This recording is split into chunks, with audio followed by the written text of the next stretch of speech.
To effortless physics. हम कर रहे थे kinetic theory of gases and radiation. उसका बहुत ही इजी सा डेरिवेशन हम आज करने वाले हैं। Proof that A plus R plus TR is 1। अब ये क्या चीज है? तो बहुत ही ज्यादा इजी है। यहाँ पे क्या देखते हैं हम लोग, ये एक सरफेस ले लेते हैं, ठीक है। इस सरफेस पे कुछ रेडिएशंस फॉल हो रहे हैं।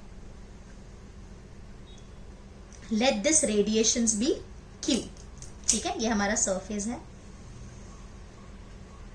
Q रेडिएशंस गिरे, this is the total energy fall on this surface. उसमें से कुछ रिफ्लेक्ट हुई, तो कितनी रिफ्लेक्ट हुई? Let this reflected be QR। कुछ अब्सॉर्ब हो गई, so let the absorption be QA।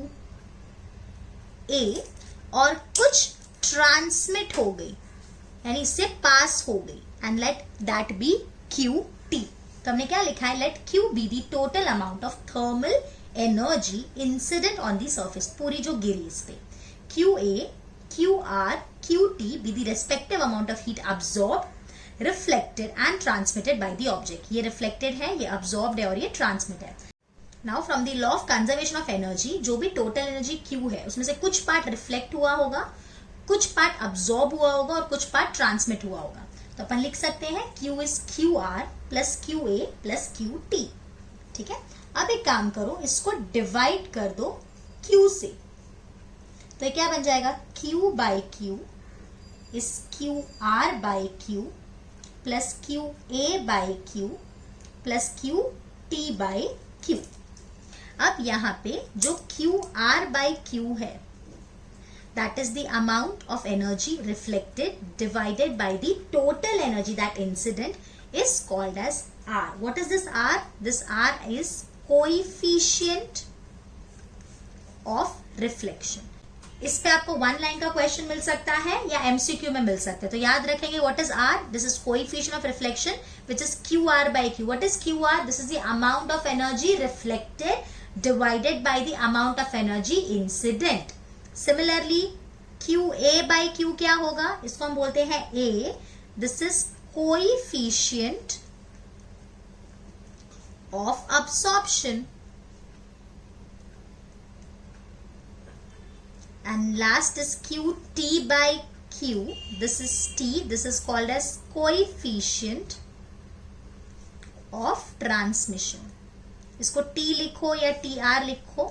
तो यहाँ पे ये Q by Q तो क्या हो गया हमारा?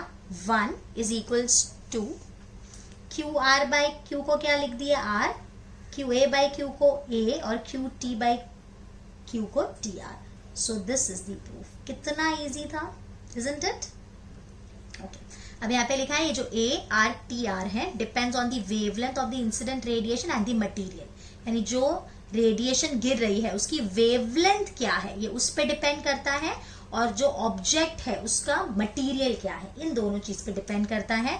तो ये आप लोग MCQ के लिए याद रखेंगे, इसलिए मैंने ये लिखा है। क्लियर? अभी ये भी एक वन लाइन क्वेश्चन आपको पूछा जा सकता है, व्हाट इज परफेक्ट ट्रांसमिटर और व्हाट इज परफेक्ट रिफ्लेक्टर और व्हाट इज परफेक्ट अब्सॉर्बर, या तीनों भी पूछ सकते हैं। तो अभी जस्ट हमने देखा A plus R plus TR is 1। तो अगर हम परफेक्ट ट्रांसमिटर की बात करते हैं, मतलब वो सारे के सारे रेडिएशंस को ट्रांसमिट कर देता है, ना कुछ रिफ्लेक्ट करेगा ना कुछ अब्सॉर्ब करेगा। सो TR will be 1 and A will be 0, even R will be 0। कितना इजी है। उसके बाद अगर मैंने आपको परफेक्ट रिफ्लेक्टर बोला, तो रिफ्लेक्टर क्या होगा? जो सारे के सारे रेडिएशंस को रिफ्लेक्ट ही कर देता है। तो हमारा R 1 हो जाएगा, A हो जाएगा 0 एंड T भी हो जाएगा 0, ना अब्सॉर्ब करेगा ना ट्रांसमिट करेगा। Now third is perfect absorber. इसमें क्या होगा? A विल बी 1, सारे के सारे रेडिएशंस को वो अब्सॉर्ब कर लेगा। So in this case T will be 0, even R will be 0। तो जो ऐसी बॉडी होती है जो सारे के सारे रेडिएशंस को अब्सॉर्ब कर लेती है, ऐसी बॉडी को ही हम क्या बोलते हैं? Perfect black body. ये भी हम आगे करने वाले हैं। अब इस चैप्टर में है ना बहुत ज्यादा डेफिनेशंस आए हैं, छोटे छोटे, तो उसमें से 2 डेफिनेशंस आपको पूछ सकते हैं। Define athermanous and diathermanous substance. तो अथर्मिनस और डाइथर्मिनस सब्सटेंस क्या होते हैं? सिंपल, अथर्मिनस सब्सटेंस वो होते हैं जो हीट रेडिएशंस को ट्रांसमिट नहीं करते।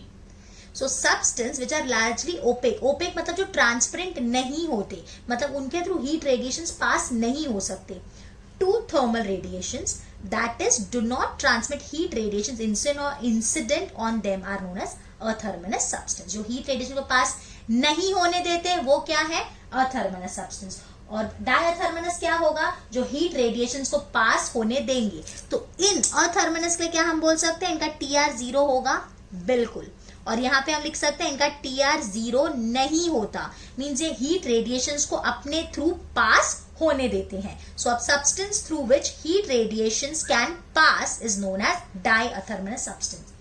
जो बहुत ही अच्छे डायथर्मिनस सब्सटेंस होते हैं ना, वो गुड अब्जॉर्बर होते हैं ना वो गुड रिफ्लेक्टर होते हैं, बिकॉज वो सारे के सारे रेडिएशंस को ट्रांसमिट कर देते हैं ना, तो ना वो ज्यादा अब्सॉर्ब कर पाते हैं ना वो ज्यादा रिफ्लेक्ट कर पाते हैं। तो इसके लिए हमने यहाँ पे स्टेटमेंट लिखा है, ये 1 लाइन के लिए आ सकता है या तो फिर MCQs में आपको देखने मिल जाएगा। Okay, so that's it in this video. Stay tuned for further videos. Till then bye bye, take care.